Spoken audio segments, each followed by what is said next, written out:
అంటే సారిక గారు. సో ఒక చిన్న బోల్డ్ అటెంప్ట్ చేస్తారనుకోవచ్చా దీంతో? కొంచెం క్యారెక్టరైజేషన్.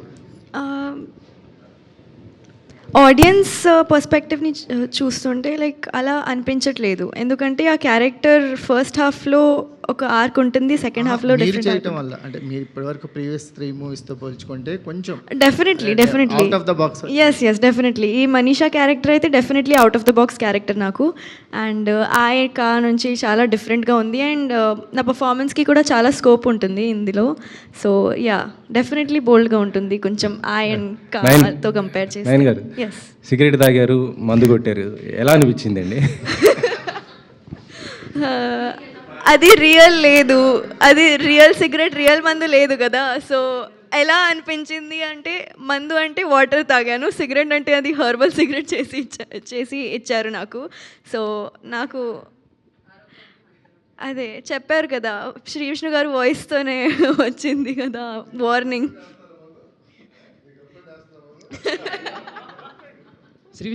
విష్ణు గారు అంటే సామాజ వర్గంన మీ కెరీర్లో కీ అనుకుంటా, అది పెద్ద సక్సెస్ అవ్వడంతో ఆ తర్వాత మీరు అంటే ఓన్లీ ఎంటర్టైన్మెంట్ చేయాలన్న డెసిషనే తీసుకున్నారా? అలా ఏం లేదండి. అంటే అంతకుముందు ఎక్స్పెరిమెంట్ అది చేసేవారు బాగాను, అంతకుముందు కూడా ఎంటర్టైన్మెంట్లు ఉన్నాయండి. ఇప్పుడు మెంటల్ మధ్యలో కానీ, బ్రోచే కానీ, ఇప్పుడు వారంలో వస్తుంది మీకు ఎంటర్టైన్మెంట్. నన్ను ఎక్కువ చూసాను ఫీలింగ్ ఉంటే వారం రోజుల్లో వచ్చేస్తుంది థ్రిల్లర్, మళ్ళీ ఫుల్ థ్రిల్ అయిపోతారు. మళ్ళీ 2 కలిపి ఇంకోటి, ఇంకా అలా చేసుకుంటూ వెళ్ళాలి కదండి అన్ని జానర్స్లో. సో నేను ఎంటర్టైన్మెంట్ చేసినా కూడా అండర్లైన్గా ఏదో ఒక కొత్త ఇంట్రెస్టింగ్ పాయింట్ ఏదో ఉండేలాగే చూసుకుంటూ వెళ్తానండి.